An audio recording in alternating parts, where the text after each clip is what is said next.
पहले तो सभी बड़ी बहनों से माफी मांगना चाहती हूँ क्योंकि सभी के कमेंट आते हैं कि रात के वक्त डरावनी स्टोरी बिल्कुल मत लाया करो।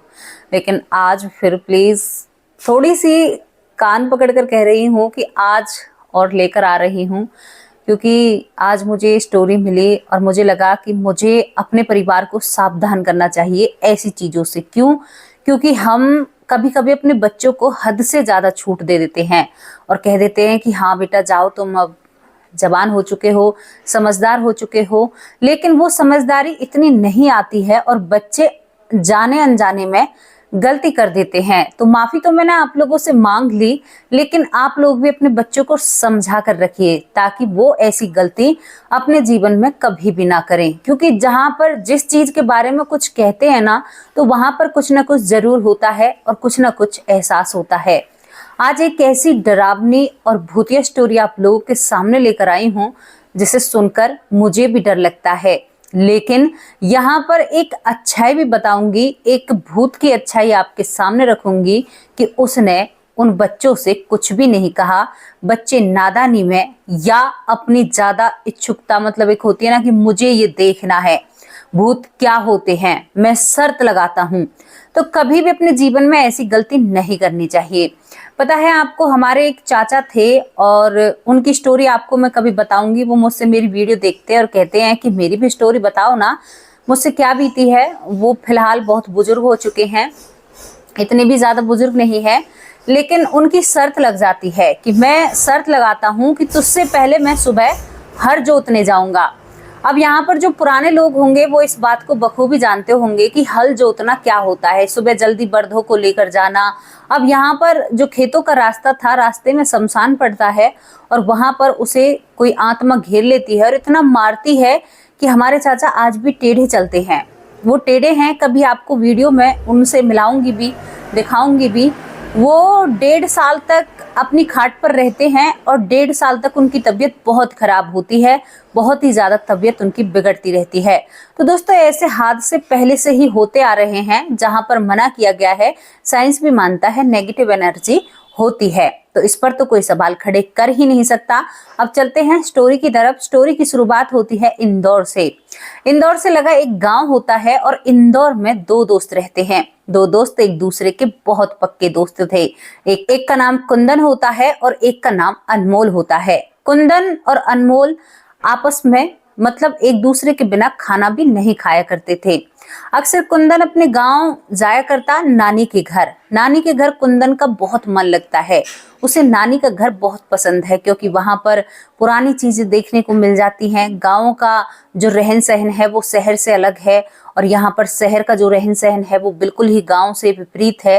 तो यहाँ पर कुंदन अब जवान हो चुका था, मतलब 22-23 साल का हो जाता है और वो अब की बार अपनी नानी के पास जाता है।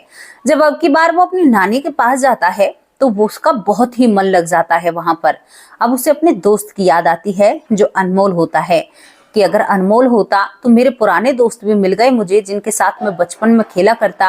अगर वो भी होता तो बड़े मजे की बात हो जाती और हम दोनों पूरे गांव का बड़ा मजा लुत्फ उठाते। छोटा सा गांव होता है। दोस्तों, यही सोचकर वह 2-3 दिन ही अपनी नानी के पास रहता है और सोचता है कि क्यों ना मैं यहाँ पर अनमोल को भी लेकर आऊं। अपनी नानी से इजाजत लेता है, कहता है कि नानी, मैं अपने दोस्त को यहाँ पर लाना चाहता हूँ, क्या आप इस बात से राजी हो? नानी थी कहती है कि तुम्हारा दोस्त तो वो मेरा दूसरा नाती है, कोई बात नहीं, गांव के लोग बहुत अच्छे होते हैं, बहुत बड़ा दिल होता है गांव वालों का। पता है आपको, शहर वाले में इतनी दम नहीं निकलेगा जितना गांव वाला। गांव वाला अतिथि देवो भव, इसका पूरा सम्मान करता है। ये हमने जाकर भी, और हम भी गांव के ही हैं, मैं गांव की हूँ, मेरा बचपन गांव में बीता है, भले ही मैं अब गांव में नहीं रहती हूँ। अब यहाँ पर वो चला जाता है इंदौर के लिए। इंदौर जाकर सीधा वो अपने दोस्त के घर जाता है अनमोल के, क्योंकि यहाँ पर वो अनमोल के घर जाते ही उनसे इजाजत लेने लगता है। अनमोल की माँ से कहता है कि आंटी भेज दो ना मेरे साथ। अब बचपन से दोस्ती थी तो माँ भी समझती है अनमोल की, इसको जो ये कुंदन होता है, कुंदन को माँ भली भूत जानती है। जब ज्यादा ये पिता से भी पूछता है, अनमोल के पिताजी से भी आज्ञा लेता है, तो यहाँ पर करीबन 1 दिन लग जाता है घर वालों को मनाने में। तभी यहाँ पर कहती है कि ठीक है, सुबह ले जाना तो इसको अपने साथ, तेरी जिम्मेदारी है, इसका ख्याल रखना। अब दोनों की आंखें एक दूसरे की तरफ मिच जाती हैं और इसके बाद ये सो जाते हैं। लेकिन यहाँ पर जो अनमोल की माँ है, उसे एक बहुत डरावना सपना आता है कि उसका बेटा सुबह गांव जा रहा है और जिस बस में वो जा रहा है उस बस का हादसा हो जाता है। जब ये सपना माँ को आता है और बहुत ही कुछ ऐसा साया सा दिखता है इसकी माँ को, आपको पता है सपने में क्या क्या चीजें दिखाई देती हैं, तो माँ डरी सहमी 3 बजे उसकी आंखें खुल जाती हैं। 3 बजे बैठकर अपने पति से कहती है कि सुनते हो जी, तुम जग रहे हो या सो रहे हो, मैं तो आज बहुत दुखी हो गई सपने को सुनकर, मेरा मन नहीं है बेटे को भेजने का कुंदन के साथ, अब क्या किया जाए। तो यहाँ पर वो कहता है कि तुम हमेशा सपनों को लेकर बैठ जाती हो, सपनों से कुछ भी नहीं होता, सपने ऐसे ही अक्सर दिखाई दे जाते हैं, कोई ऐसी बड़ी बात नहीं है। और यहाँ पर जो अनमोल के पिता होते हैं वो अनमोल की माँ को सुला देते हैं। सुबह हो जाती है, सुबह की दोनों बस पकड़ते हैं। बस पकड़ने के साथ ही दोनों बड़े खुश थे, एक दूसरे को छेड़ते हुए आगे बढ़ रहे थे। और इनको यहाँ पर जो गांव होता है वहां पर पहुंचते पहुंचते थोड़े से ये लेट हो जाते हैं। करीबन 11 बजे ये बस स्टॉप पर उतरते हैं। अब जो कुंदन के मामा का घर था या नानी का घर था, उससे भी करीबन 1.5-2 किलोमीटर दूर पैदल चलना पड़ता था, तब उनका गांव हाथ आता था। मतलब वहां से कोई सवारी नहीं जाती है, बस स्टॉप से वहां से पैदल चलना पड़ता है, इतना तो इंसान चल ही लेता है। अब ये दोनों एक दूसरे के बैग को उछाल रहे हैं, मौज मस्ती से चल रहे हैं, तभी रास्ता आता है और रास्ते में एक ऐसा घर इनको दिखाई देता है जिस पर शायद कुंदन की दिन के वक्त नजर नहीं पड़ी थी। वो घर जो जला हुआ था, जिसकी दीवारों पर लग रहा था कि इसमें कभी ना कभी आग लगी है, उसके आसपास के पेड़ सूखे खड़े थे। और वहां पर देखकर एक अलग से ही अंदर ऐसा एहसास हो रहा था कि यहाँ पर कुछ ना कुछ ऐसा है कि जिससे मतलब रोना सा अंदर से आ रहा था। इन दोनों की आंखों में आंसू आ जाते हैं उस घर को देखकर। ये दोनों थोड़े से डर भी जाते हैं और अपने कदमों को थोड़ी सी तेज बढ़ा देते हैं कि चलो इससे घर पूछताछ करेंगे, आखिरकार ये मामला क्या है। ये घर पहुंचते हैं, नानी इनके लिए खाना वाना तैयार रखती है, खाना बना हुआ मिलता है, दोनों भाई खाते हैं, दोनों दोस्त, और सो जाते हैं। सुबह होती है, सुबह होते ही पूरे गांव में घूमते हैं, टहलते हैं। कहता है कि देख अनमोल, तुमने ऐसी जिंदगी नहीं जीना। तो अनमोल कभी भी शहर से बाहर गया ही नहीं था, उनकी कोई रिश्तेदारी गांव में नहीं रहती है, सभी रिश्तेदारी शहरों में होती हैं। तो वो कहता है कि हाँ यार, जिंदगी में तूने किसी ऐसी चीज का अनुभव कराया है जिससे मैं बहुत कोसों दूर था। आज मुझे एहसास हुआ कि गांव ऐसे होते हैं, यहाँ पर बहुत खुश होते हैं। वो हर चीज को देखकर, जैसे ट्यूबवेल पर पानी चलना, उसे देखकर हैरत मान रहा था। यहाँ पर अनाज कैसे उगता है, उसे देखकर अनमोल हैरत में था कि ये कैसे हो रहा है। क्योंकि ये चीजों से ना शहर के बच्चे बिल्कुल दूर रहते हैं, उन्हें पता ही नहीं है कि गांव में क्या चल रहा है। उन्हें ये नहीं पता कि जो अनाज हम खा रहे हैं ये कहाँ से आ रहा है, इसे कैसे बनाया जाता है, इसे कैसे बोया जाता है, इसे कैसे पैदा किया जाता है। एक किसान की मेहनत पसीना लगता है, खून पसीने की जो रोटी है ना आप खा रहे हो। किसान का हमें सम्मान करना चाहिए, आदर करना चाहिए। कहीं ना कहीं हमने अपनी सेना का तो सम्मान किया है, लेकिन किसान का हमने सम्मान नहीं किया। क्योंकि जो शहर के लोग हैं ना, जो बड़ी बड़ी बिल्डिंगों में बैठे हुए हैं, वो किसान का अपमान करते हैं, किसान को गरीब और गभार कहकर। उन्हें ये नहीं पता कि उनके पास जितनी प्रॉपर्टी है ना, अगर वो उसका मोल लगाए तो तुम लोग उनके सामने कुछ भी नहीं हो। ये सच्चाई है, सच्चाई से आपको रूबरू होना होगा। किसान का आपको सम्मान करना होगा। किसान मिटते जा रहे हैं हमारे भारत से, सरकार भी इस बात पर ध्यान नहीं दे रही है। ये बहुत दुख की बात है। क्योंकि मैं आपको एक छोटी सी बात बताऊं, मेरे पापा बहुत बड़े किसान थे, लेकिन आज मेरे पापा बिल्कुल भी किसानी नहीं करते हैं। बहुत बड़े बड़े रीजन हैं, बहुत बड़ी बड़ी बात है। अगर आपको बताऊं तो आपकी आंखों से आंसू छलक आएंगे जब मैं अगर आपको अपने पापा की कहानी बताऊं। क्योंकि हमने बहुत मतलब गेहूं हमने अपने हाथों से काटा है, हमने अपने हाथों से देखा है। हमने जो टिलोरी होती है ना वो गेहूं की, वो हमने भरी है। लामनी मतलब यूपी में लाई बोलते हैं, लामनी गेहूं की कटाई, ये हमने अपने हाथों से की है। हम ऐसे ही बड़े नहीं हुए हैं, आज हम शहर में रह रहे हैं, लेकिन हम हर चीज को जानते हैं। मुझे गेहूं बोने भी आते हैं और मुझे पता है कैसे पैदावार खड़ी होती है, क्योंकि मैं एक किसान की बेटी हूँ। मैंने इस चीज को एहसास किया है कि हमारे भारत में किसान को वो सम्मान नहीं दिया गया जिसका वो हकदार था। वो इतनी मेहनत से इस जमीन में अनाज उगाता है और उस मेहनत के दाम लगाने वाले दूसरे हो जाते हैं। कोई भी कंपनी अपना प्रोडक्ट बनाएगी, अपना सामान बनाएगी, तो पता है आप लोगों को, वो अपने रेट खुद तय करती है। लेकिन एक किसान उस जमीन का सीना चीरकर जिस अनाज को पैदा करता है, जिस खेती बाड़ी को पैदा करता है, उसके रेट वो लोग लगाते हैं जिनकी 2 कौड़ी की औकात नहीं होती। मैं रियलिटी आपको बता रही हूँ, जो बात सच्चाई है, क्योंकि मैं एक किसान की बेटी हूँ और मैं अंदर तक, जड़ तक जानती हूँ क्या मामला है। किसी दिन आपको अच्छे से और बहुत बड़े उसमें बताऊंगी, किसी अच्छी वीडियो में बताऊंगी। दोस्तों, यहाँ से कहाँ चले गए, आज थोड़ा सा भावनाओं में बहकर मैंने ये बातें बोल दी हैं, किसी को बुरी लगी हो तो माफ करना, लेकिन ये जरूरी था और ये जरूरी है अब भी। अगर सरकार ने अब भी कोई फैसला नहीं लिया तो शायद एक दिन ऐसा होगा कि जो भारत कहा जाता है, जिस भारत में सबसे ज्यादा खेती बाड़ी होती है, शायद ऐसा वक्त आएगा इस भारत में ही कि यहाँ पर आपको जमीन बुवाई के लिए नहीं मिलेगी, किसान आपको देखने के लिए नहीं मिलेगा। जो भी सिस्टम चल रहा है, जिस पर कोई भी उंगली खड़ी नहीं करता है। अब चलिए, कुंदन के पास ये सब कुछ देखने के बाद ये दोनों बहुत खुश होते हैं। अब अपने दोस्तों से मिलते हैं और यहाँ पर कुंदन उनसे पूछता है कि यार, गांव के बाहर जो घर है जला पड़ा हुआ है, वो क्या मामला है? उस घर को कोई सही क्यों नहीं कराता? उसके आसपास की जो घास है वो भी बिल्कुल पीली पड़ी हुई है। तो यहाँ पर जो उनके दोस्त होते हैं वो कहते हैं कि उस बारे में अगर तुम बात ना करो तो ही अच्छा है, हम उसके बारे में बात नहीं कर सकते। अब यहाँ से जो कुंदन है और अनमोल है थोड़े से मायूस हो जाते हैं, उदास हो जाते हैं, क्योंकि उन्हें तो उनके बारे में पूरी जानकारी चाहिए थी। अब वो घर जाते हैं, नानी खाना परोसती है, मामा मामी अपने कमरे में चले जाते हैं और इसके बाद जो कुंदन और अनमोल होते हैं वो नानी से एक बात की जिद करने लगते हैं कि नानी, हमें सच सच बताना, गांव के बाहर ये जला हुआ घर क्यों पड़ा है? तो यहाँ पर वो नानी कहती है कि नहीं बेटा, कुछ बातें राज की होती हैं, उन्हें राज ही रहने दो, इस पर मैं कोई बात नहीं करना चाहते। अब यहाँ पर जो कुंदन होता है अपनी नानी का हाथ उठाता है और अपने सर पर उस हाथ को रख देता है कि नानी, तुम्हें मेरी कसम है, अगर तुमने सच नहीं बताया। नानी उन्हें अंदर ले जाती है। अंदर ले जाने के बाद दरवाजा बंद करती है और कहती है कि बेटा, वो मनहूस घर है, वहां पर कहते हैं कि एक किन्नर का साया रहता है।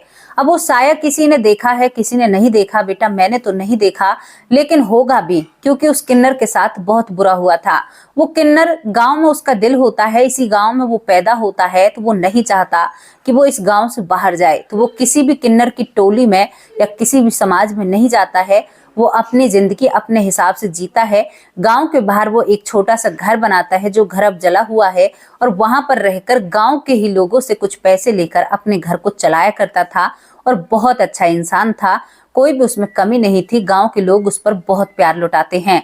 लेकिन एक दिन वो बहुत अच्छे से अपने घर में सो रहा था, तभी कुछ मनचले आते हैं जो शराब का सेवन करते हैं और वहां पर उस बेचारे को परेशान करने लगते हैं। उसको परेशान करते हैं, उसके साथ बर्बरता की जाती है, बदतमीजी की जाती है, उसके कपड़े तक फाड़ दिए गए थे, उसको बेइज्जत किया जाता है। वो गांव के लोग नहीं थे, बाहर के लोग थे, शराब पीकर, क्योंकि उसका घर गांव से बाहर होता है, गांव में ये बात पता ही नहीं चल पाती और उसके घर को कोई आग लगा देता है। अब यहाँ पर कुछ लोग तो कहते हैं कि किन्नर ने खुद ने ऐसा किया है, उस व्यक्ति ने खुद ने ऐसा किया है, लेकिन कुछ लोग कहते हैं कि वही नशेबाज इसके घर पर ऐसा कर गए, और ये बहुत पुरानी बात है। लेकिन अब लोग कहते हैं कि पायल पहने और माथे पर बिंदी लगाए और एक मतलब श्रृंगार करे हुए एक महिला, या वो किन्नर की तरह दिखती है, वो घूमती है और लोगों को नजर आती है, बहुत लोगों को नजर आ चुकी है। वो आज भी उस घर के आसपास रहती है। बेटा, मैं तुम्हें ये बात बता रही हूँ, तुम भूलकर भी वहां पर मत जाना, हमें कुछ नहीं लेना। उसके साथ जो हुआ है उसका पूरे गांव को दुख है, लेकिन अब उस चीज को कोई कैसे बदल सकता है? अगर उन लोगों के बारे में पता हो तो पूरा गांव उन लोगों को जान से मार सकता है, लेकिन उनके बारे में कुछ पता भी तो नहीं है। दोस्तों, यहाँ पर इस बात को सुनकर दोनों जने एक दूसरे की तरफ आंख मारते हैं और कहते हैं कि अब तो हमें इस चीज का लुत्फ उठाना है। इसीलिए तो हम यहाँ पर आए थे, क्योंकि ये दोनों लड़के बहुत मन चले थे। इनका मन ऐसा था नई नई चीजों में।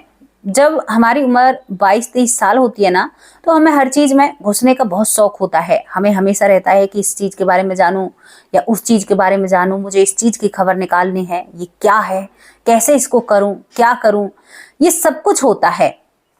यहाँ पर ये 2 दिन का समय लेते हैं। 2 दिन में नानी की एक डेगची रख लेते हैं, स्टोव का इंतजाम करते हैं गाँव से ही और धीरे धीरे चीजें जुटाने लगते हैं। जो यहाँ पर कुंदन के पुराने दोस्त थे बचपन के, उनसे कुछ सामान लेते हैं, किसी को भी नहीं बताते कि हम उस घर के पास एक रात गुजारने वाले हैं। नानी से कहते हैं कि नानी अब हम जा रहे हैं और आप चिंता मत करना, हम पहुंचकर फोन कर देंगे आपको। नानी समझती है, समझदार है, पहुंच जाएंगे, जैसे आए हैं कई बार आ चुके हैं। अभी दोनों निकल जाते हैं, पैदल पैदल वहां पर पहुंचते हैं। पूरे दिन तो ऐसे ही इधर उधर घूमते रहते हैं। शाम के वक्त गर्मियों के दिन होते हैं, मतलब बहुत ज्यादा गर्मी थी, तो पूरे दिन में ये इतना हिस्सा साफ कर लेते हैं जहां पर झाड़ियां घास वास उग रही थी, जहां ये बैठकर देख सकें, क्योंकि इन्हें अनुभव करना था कि क्या सच में ही यहाँ पर आज भी उसकी आत्मा रहती है या नहीं रहती। इनको ये खेल लग रहा था, इनके लिए एक मस्ती थी, ये मजाक था। अभी दोनों शाम को मैगी भी बनाते हैं, वहां पर थोड़ी चाय वाय बनाकर पीते हैं, दोनों मस्ती करते हैं, कुछ अंताक्षरी वगैरह खेलते हैं, कुछ गाने गाते हैं, आपस में एक दूसरे के साथ डांस भी करते हैं। अभी तो इनको कुछ एहसास नहीं होता और ये बात करते करते करीबन 1 घंटे से इनकी बातें चल रही थी और 11 बजे के करीबन इनकी आंखें लग जाती हैं। 11 बजे इनकी आंखें लग जाती हैं और करीबन 2 या 2:30 बजे के बीच में इनको किसी के रोने की आवाज सुनती है। कुंदन उठता है। कुंदन जब उठता है तो एक महिला जो साड़ी में है और जिसके बाल लंबे हैं और कमर में एक ऐसी बजने वाली घुंघरू जैसी कुछ कमर बंद उसके में बंधी हुई थी, पैरों में भी शायद पायल का आभास हो रहा था और वो रो रही थी। वो रो रही होती है, तभी कुंदन अपने पीछे अनमोल को करता है, क्योंकि अनमोल की जिम्मेदारी थी। यहाँ पर ये सोचते हैं कि ये महिला क्या आई है, दिमाग से मिट गया था कि हम क्या करने यहाँ पर आए थे, लेकिन फिर एकदम से कुंदन को याद आता है कि अरे कहीं ये वो आत्मा तो नहीं है। लेकिन फिर भी हिम्मत करके उसके पास जाते हैं। पास जाने के बाद उसके कंधे पर हाथ रखते हैं। जैसे ही कुंदन ने कंधे पर हाथ रखा वैसे ही वो इनकी तरफ चेहरा कर कर बैठ जाती है। यहाँ पर दोस्तों आपने एक मूवी का सीन देखा हो तो यहाँ पर जो मंजुलिका है जैसे वो बैठती है ऐसे बैठ जाती है और कहती है, बहुत जोर से चीखती है, इसके कानों में दर्द होता है दोनों जने के में।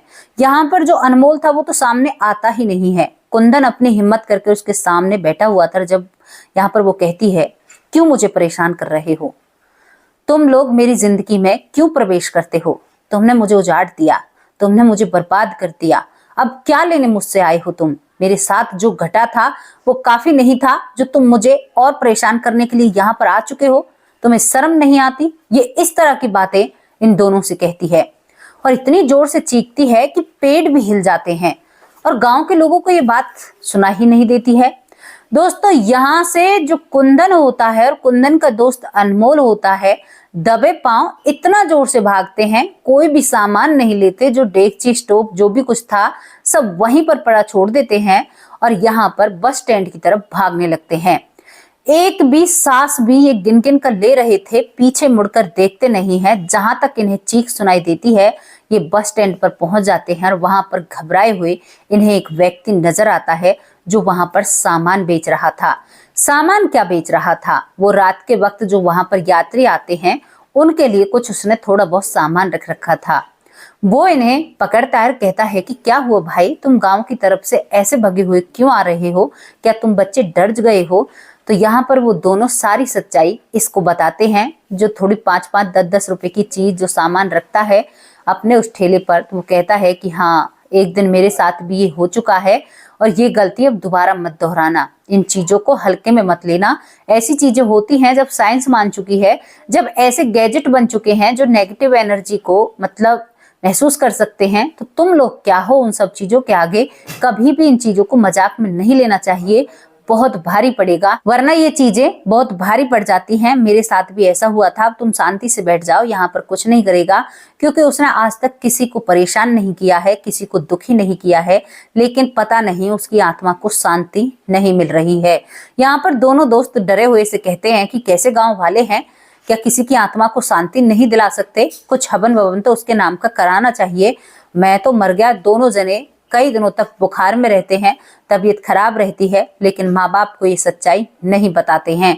माँ बाप को सच्चाई नहीं बताते हैं। आज भी जो स्टोरी बताई है इसी वजह से कह रहे हैं कि हम गांव का नाम नहीं बताएंगे, वरना हमारे माँ बाप को पूरी सच्चाई मालूम हो जाएगी अगर कहीं उन लोगों ने ये वीडियो देख ली। हम केवल इस कहानी को इसलिए बताना चाहते हैं, 1-2 यहाँ पर जो यूट्यूबर हैं उनको भी हमने स्टोरी बताई है ताकि लोग जागरूक हो सके, और जिस चीज के बारे में कहा गया है कि वहां पर ऐसी चीजें हैं तो बिल्कुल जाने की ना कोशिश करें, जितना हो सके इतना वहां पर जाने की ना कोशिश करें। तो दोस्तों आपको ये स्टोरी कैसी लगी? क्या आप बता सकते हैं कि क्या ऐसा हो सकता है, क्या ऐसे भूत रह सकता है? जो एक किन्नर का भूत था जो रह रहा था, उसे कब मोक्ष मिलेगा, कब मुक्ति मिलेगी, कब क्या होगा? कुछ ना कुछ तो उसके लिए होना चाहिए। उसके साथ बहुत गलत हुआ था। वो किन्नर अपने गांव से बहुत प्यार करता है, शायद इसी प्यार की सजा उसे मिल चुकी है। तो दोस्तों स्टोरी के बारे में जो भी आपकी राय है अपनी राय कमेंट बॉक्स में जरूर रखना। ऐसे बेवजह ऐसे शरीफ लोगों को कोई भी परेशान ना करे। हमारा एक ये भी संदेश है कि किसी को ऐसे परेशान ना किया जाए, भले ही वो किन्नर हो या ना हो। किसी के साथ बदतमीजी या बर्बरता नहीं करनी चाहिए। इसके बारे में आपकी जो भी राय है अपनी राय कमेंट बॉक्स में जरूर रखना। अब आप लोगों से विदा लेने का वक्त आ चुका है। आप लोग बहुत स्नेह और प्यार देते हैं, बहुत सम्मान देते हैं, उससे बहुत अच्छा लगता है। कल फिर हाजिर होंगे किसी सच्ची अच्छी स्टोरी के साथ। दोस्तों भूतिया स्टोरी है, रियल स्टोरी है, इस पर जो भी आपकी राय है प्रतिक्रिया है जरूर लिखकर भेजना। नमस्कार, जय हिंद, जय भारत।